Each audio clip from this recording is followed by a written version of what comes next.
আমাদের বরিশাল জেলার হিজলা উপজেলায় ডক্টর মাজেদুল হক কাউসার এবং ইপিআই টেকনিশিয়ান লোকমান হোসেন দীর্ঘদিন যাবৎ আমাদের এই হিজলা উপজেলায় প্রত্যেকটা স্বাস্থ্যসহকারীর কাছ থেকে বিভিন্ন প্রোগ্রামের টাকা আত্মসাৎ করেছে। করোনাকালীন সময় 25 লক্ষ টাকা আত্মসাৎ করেছে।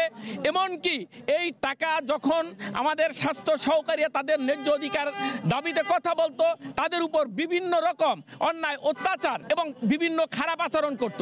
বাংলাদেশে আগামী 23 তারিখ থেকে সমস্ত ইপিআই কার্যক্রম বন্ধ করে দিয়ে এর জবাব প্রতিবাদ আমরা করব ইনশাআল্লাহ। এই নির্দেশে চিঠিকৃত নির্দেশের আদেশে আমরা উপজেলায় যাই। যাওয়ার পর আমরা যাইয়ে দেখি আমাদের হলরুম তালা দেওয়া। হলরুম যখন তালা দেওয়া তখন আমরা রাস্তায় এসে দাঁড়াই।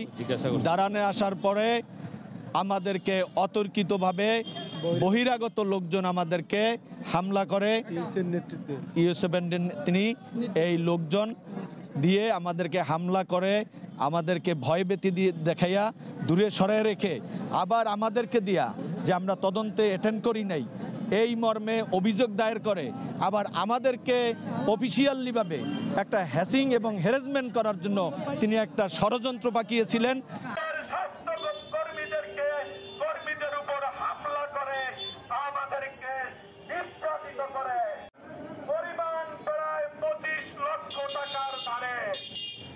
এর প্রতিবাদে আমরা আমাদের ঊর্ধ্বতন কর্তৃপক্ষের কাছে আমরা লিখিতভাবে বারবার আমরা অভিযোগ জানিয়ে এসেছি। অভিযোগটা স্মারকলিপি দেওয়ার অনেক আগেও একটা অভিযোগ এসেছে আমাদের দপ্তরে। তখনই আমরা তদন্ত টিম গঠন করে দিয়েছি এবং একটা নয় 3টা তদন্ত টিম গঠন করা হয়েছে। একটা তদন্ত টিমের রিপোর্ট আমাদের কাছে এসেছে, আর একটা তদন্ত টিমের কার্যক্রম চলমান। ওনারা অলরেডি সরেজমিনে সমস্ত কিছু যাচাই বাছাই করে আসছেন। আরেকটা তদন্ত টিম গতকালকে করে দেওয়া হয়েছে, ওনারা ওনাদের কার্যক্রম শুরু করেছেন।